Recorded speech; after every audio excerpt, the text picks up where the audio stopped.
Welcome to the Exam Study Expert Podcast, helping you ace your exams at school and university through the psychology of high performance and the science of studying smarter, not harder.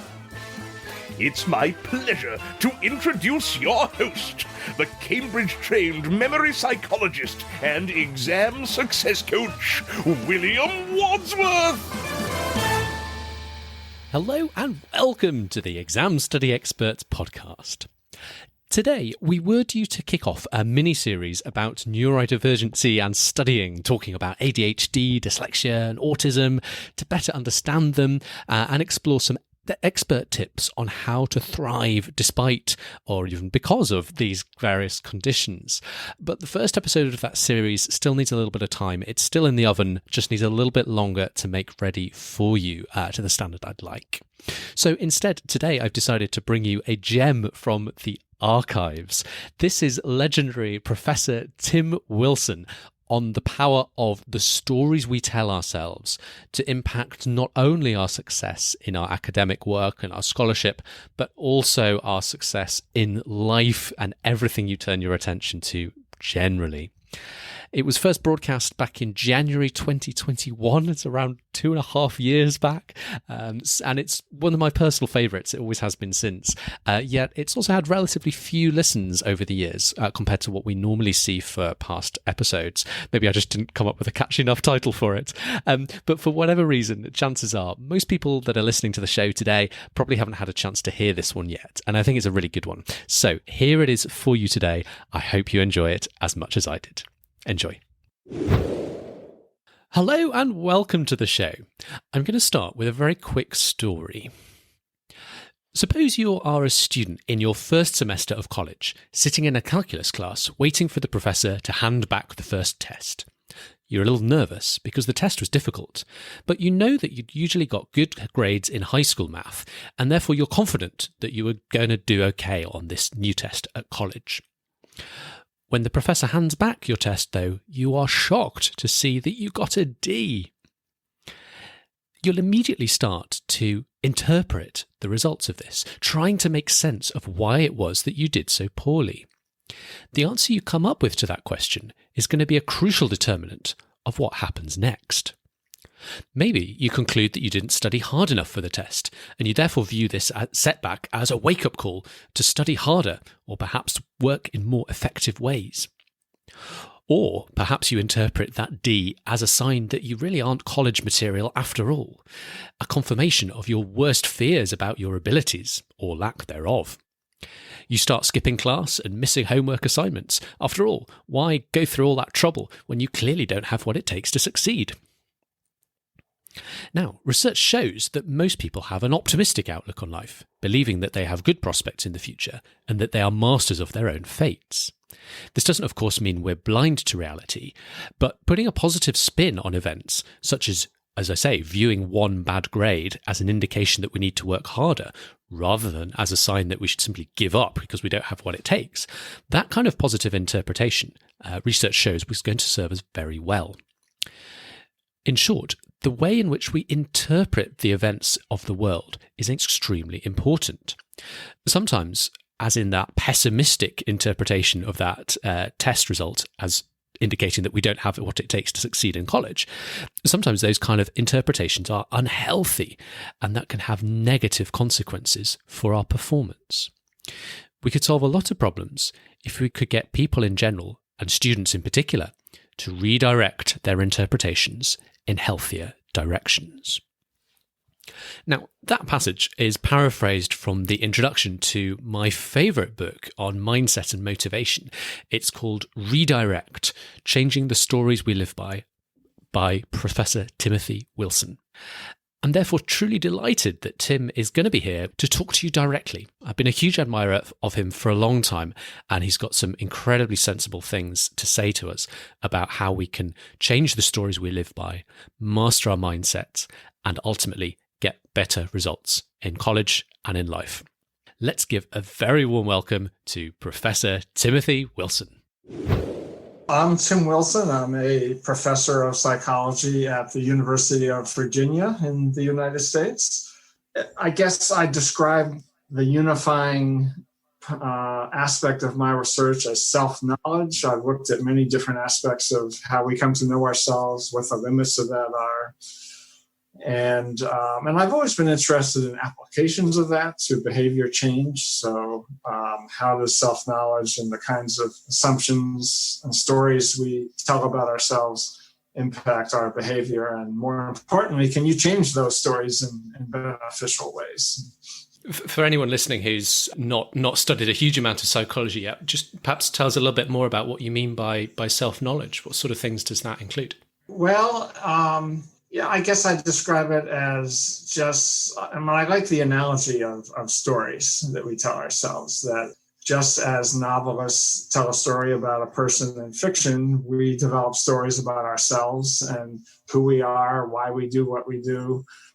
What is particularly interesting about that is my early research showed that our introspective abilities are somewhat limited in the sense that we don't have a direct pipeline into who we are. It's not like we can just open a door and say, oh, this is exactly who I am and why I do what we do. That we often tell stories about ourselves just like we do about other people. We observe our behavior.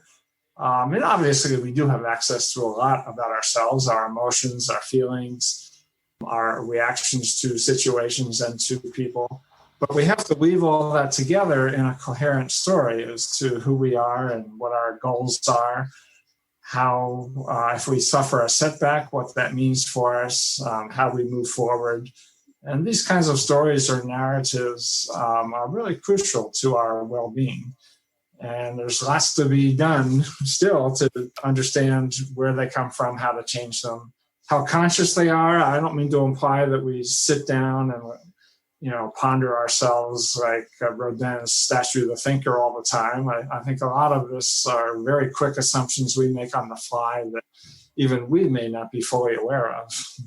We've maybe had a bit more time for introspection recently than normal, but even then, still a lot of mystery looking inwards, I guess. What sort of messages, what sort of lessons does your research have for students trying to get the best possible outcomes for themselves through school and university? Well, I think we can make a rough distinction between the opportunities and the setting we're in. So the quality of our teachers, the kinds of courses available to us, how big our class is, all these sort of objective things which surely matter. But as a social psychologist, we are also interested in something else, namely what's inside our heads and what we make of all that and the kind of mindsets that we approach a situation with. Now, I always like to say that by focusing on mindsets, I don't mean at all to minimize the impact of the environment we're in. That obviously there are lots of educational improvements we can work toward in terms of the quality of instruction. In this day and age of teaching online, for example, and how to make that do it the best we can. Within the environment in which we find ourselves, the narrative or mindset we have that we tell ourselves is crucial. I'll give one personal example that I bet many students have had a similar experience. When I was a freshman in college, I was taking a biology course. It came time for the first test. And I studied a little bit for it, but I kind of approached it the way I did tests in high school. I thought I was prepared. And to my shock, I failed the test. I got the grade back, and I just couldn't believe I'd never failed a test before. I think what was crucial is what story I told myself about that. Mm. I could have said, well, I guess I'm not college material. I guess I can't make it here. I should do something else. I should drop out. Why try if I just don't have the ability? Mm-hmm. Or fortunately, the story I did tell myself is, wow, this is a wake-up call. I really need to try a different approach. And I studied as hard as I could for the rest of the course and ended up doing quite well on the rest of the test. But but only because of my story, that I had a narrative that, don't give up yet, try something else. And fortunately, that worked for me. Yeah, I mean, that really resonates. I mean, something, I ended up going to Cambridge University to study natural sciences. Something I don't talk about much is the fact that I tried to study physics in my first year. I tried to take a physics module, found it incredibly, incredibly difficult. I can definitely relate to the other side of telling yourself a story and ending up sort of telling yourself a story that, you're not, I'm not capable of this subject, therefore you get stressed about it, you put forth less effort, and you end up, in a sort of negative spiral. I kind of see that pattern echoed in some of the students I work with and coach today. If you're feeling yourself starting to get sucked into that cycle of, I can't do it, this isn't for me, what are the sorts of ways we can try and pull ourselves out of that? How can we, I know you use the term story editing, how can we kind of change that story we tell ourselves? Well, there's a variety of approaches that have been used. Many of them are instigated by third parties. So I think, as a professor or as a school administrator, we need to be very attuned to this and do the work to help students change their stories themselves and encourage them to adopt a growth mindset or to take steps to make them feel they belong more if they feel that they don't. But the student, herself, I do think just reminding ourselves that, we got here for a reason, that I don't mean to imply that just by changing our mindset, everyone is well suited for every subject. But I do think just having that sense that there are many ways to succeed and I need to find another path, that I need to try something different if I failed the first time. Just reminding ourselves of that. There are various writing exercises that I think can help as well, of journaling and working through our feelings. But that spinning it the best way we can to start with is the first step. Yeah. So recognizing that that there is another path. Say I wanted to maybe take you up on one of those bits of advice and maybe try a sort of writing exercise or a journaling exercise. What sort of things might I write about? Well, most of the research is people writing about a specific negative event that they can't seem to get over. So something traumatic has happened to us. As time goes by, we can't seem to get it out of our heads. It could be a romantic breakup. It could be an academic setback. The research, this is writing exercises pioneered by a psychologist named James Pennebaker, of just taking out a piece of paper and writing our rawest feelings and thoughts about it, typically for maybe 15 minutes a night, 2 or 3 nights in a row. Interestingly, it's best not to do this right after something bad has happened to us. It's too hard to sort of sort through our feelings right afterwards. But if you've had a couple of weeks go by and something is still troubling you, then this exercise, and what it seems to do is it gets us to reframe it in a better way, to sort of attach some meaning to this event in a way that enables us to move on and leave it behind. Mm-hmm. When we do these sorts of things, when we put these sorts of techniques into practice, what does the research tell us about the kind of impact it might have on academic performance? Well, one of the very first studies I did after I got out of graduate school, embarrassingly long ago, was a study that tried to do this with first-year college students who were not doing well and were anxious about it. We did a simple little intervention study where we brought them in and we never told them we were trying to help them academically. They thought they were just taking part in a survey. And we gave them some statistics indicating that many people stumble at first but get better.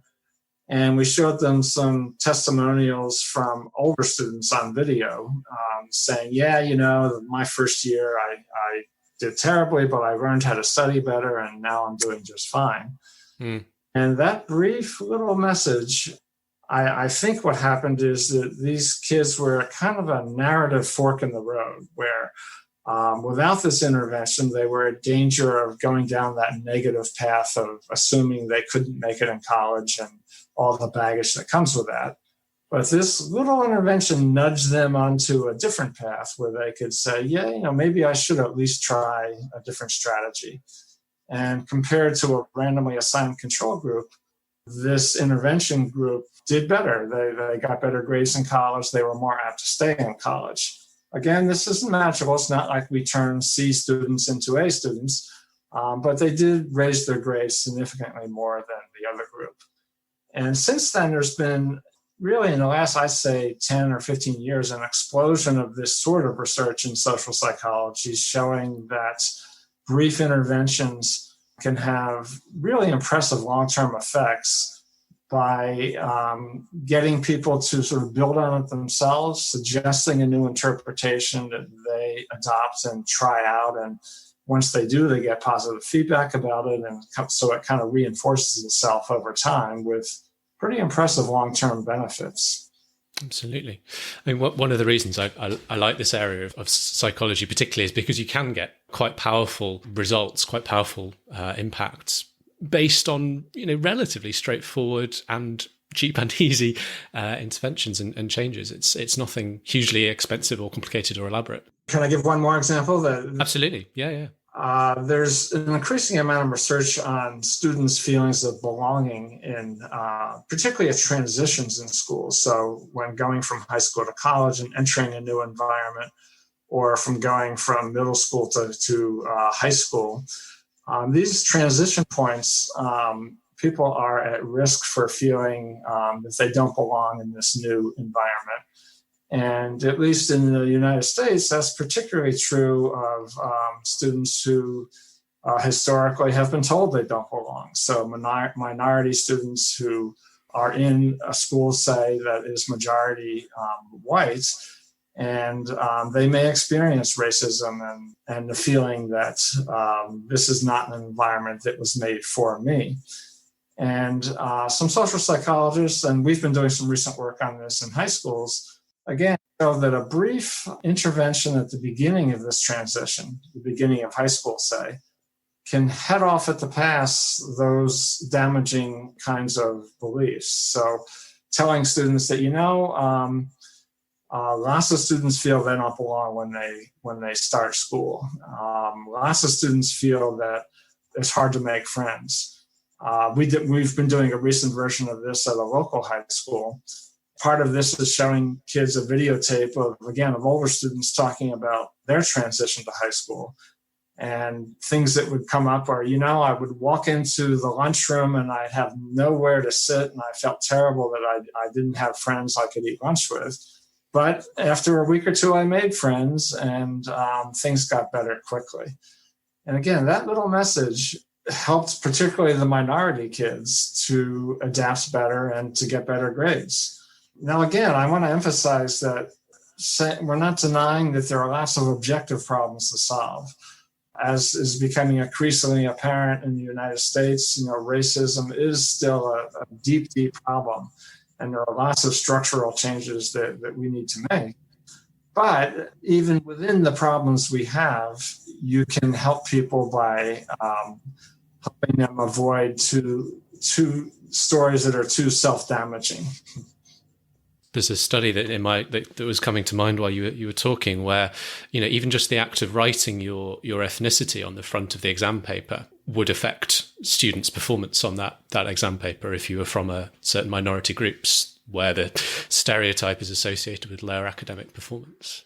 Yes, this is classic work by Claude Steele on what he calls stereotype threat. That there are groups that when they're doing a difficult task, they have two things to worry about. One, their own individual performance, but the other, that they might confirm a stereotype about their group. And that's true not just of Black students.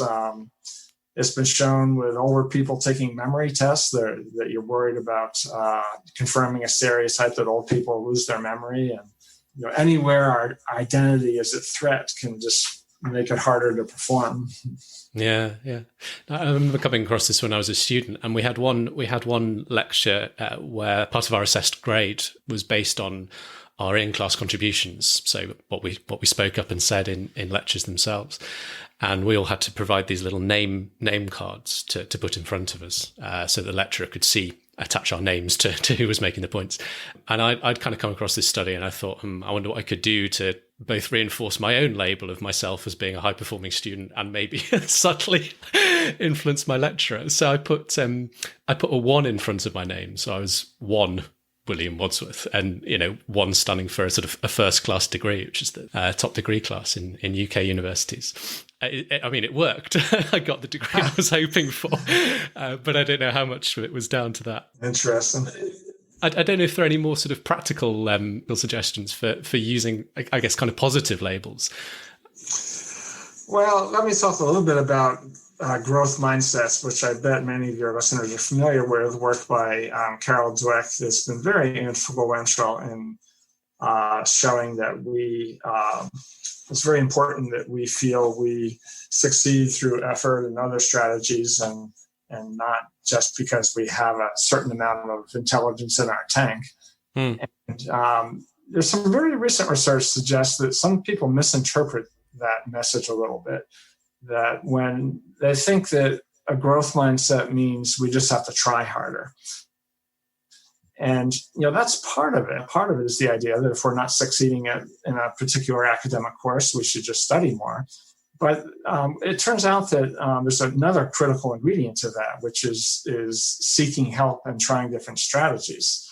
That any athlete knows that it's not just a matter of practicing; that getting good coaching can help, and finding a different way to succeed. And that's true in academics too. That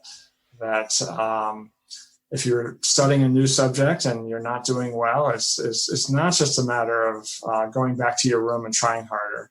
Getting a tutor, and there's kind of some students in my experience, they're reluctant to seek this kind of help because I think it's a sign that they're not smart if they have to get a tutor or study with a classmate. And again, I like the sports analogy that even the most elite athletes in the world, the best tennis players, have coaches because there's another person can impart wisdom as to how to do better.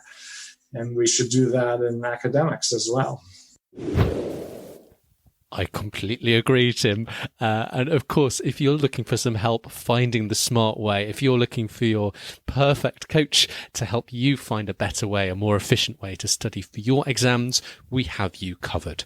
You can check out our own private coaching offers to support you in studying for your exams and finding the easier way to thrive at examstudyexpert.com/coaching.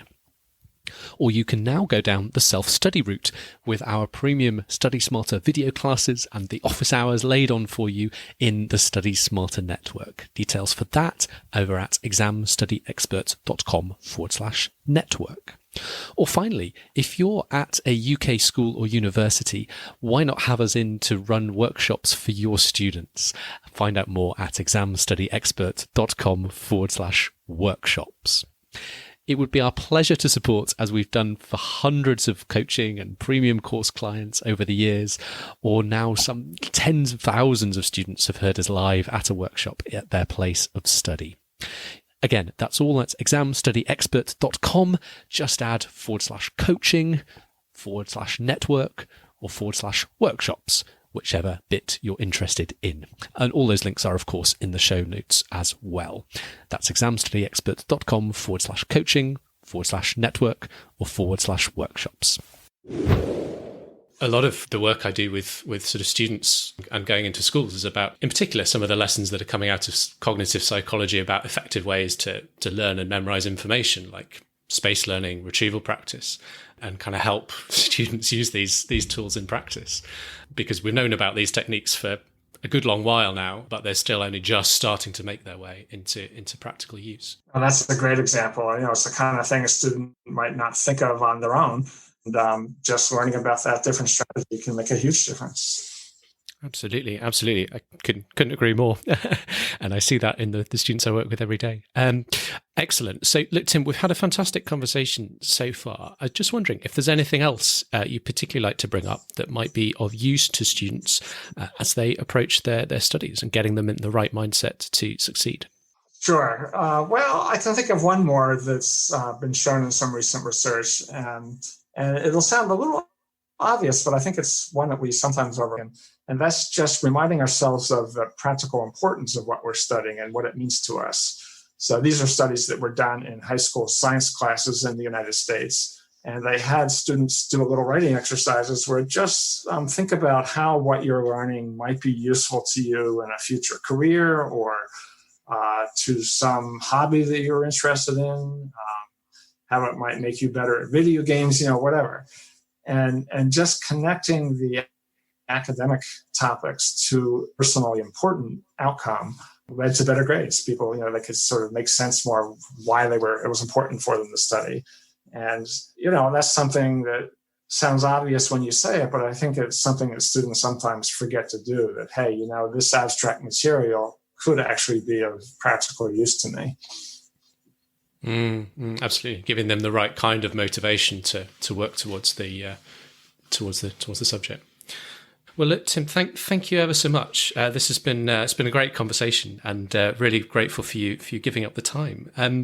I always wrap up by asking if you had the luxury of being able to go back in time and bump into your 16-year-old self in the schoolyard and give him a bit of advice related to mindset or otherwise, what would be the first thing you'd want to say to him?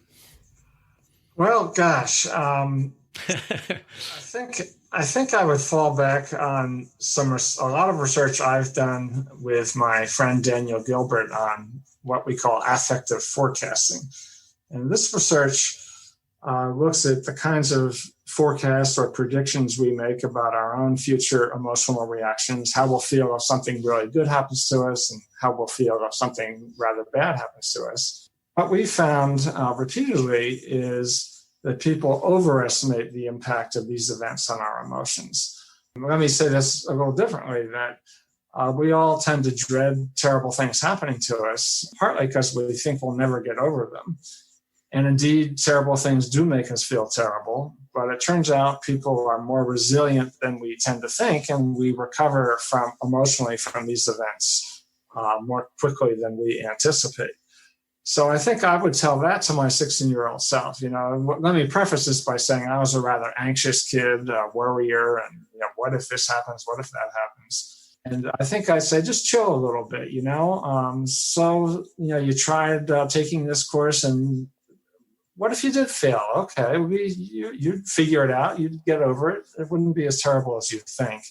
So take risks more. Don't be so risk averse where you're worried about bad things happening, because number one, something really good might happen, and number two, if it doesn't work out, you'll get over it.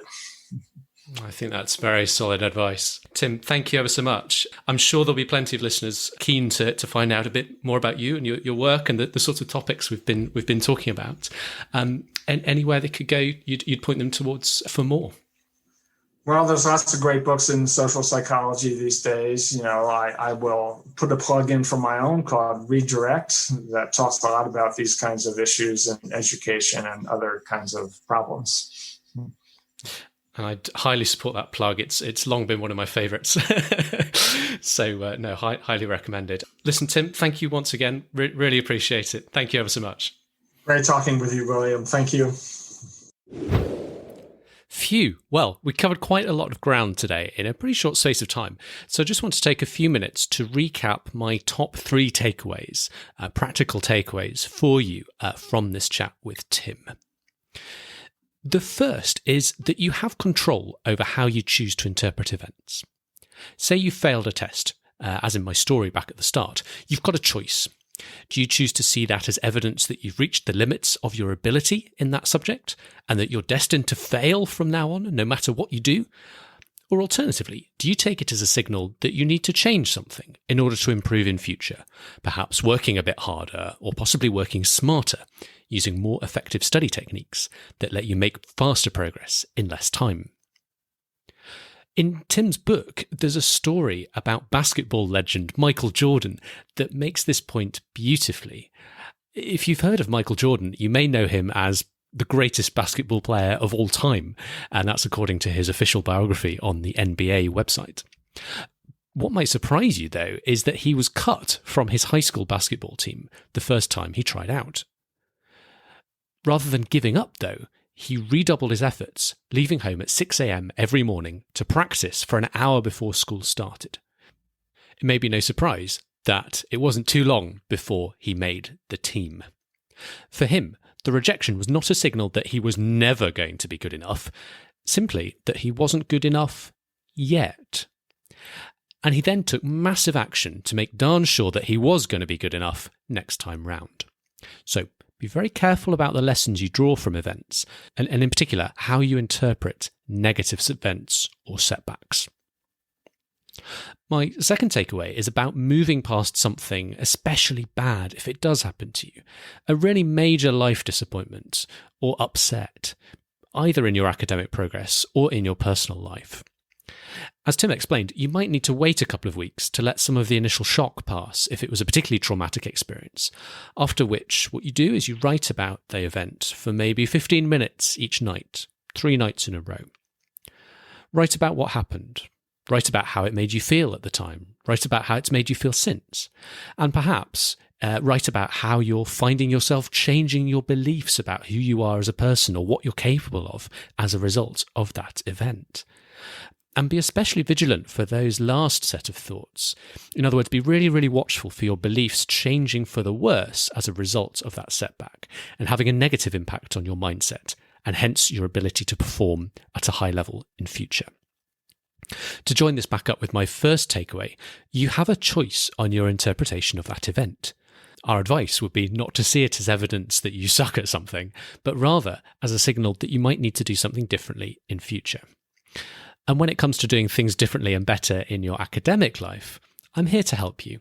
If you could use a little hand on identifying what you need to do to improve in your studies, and would appreciate some support while you're making those changes and getting them to stick. Head right on over to examstudyexpert.com/coaching to find out how to work with me one-on-one to make the changes you want to supercharge your studies this year.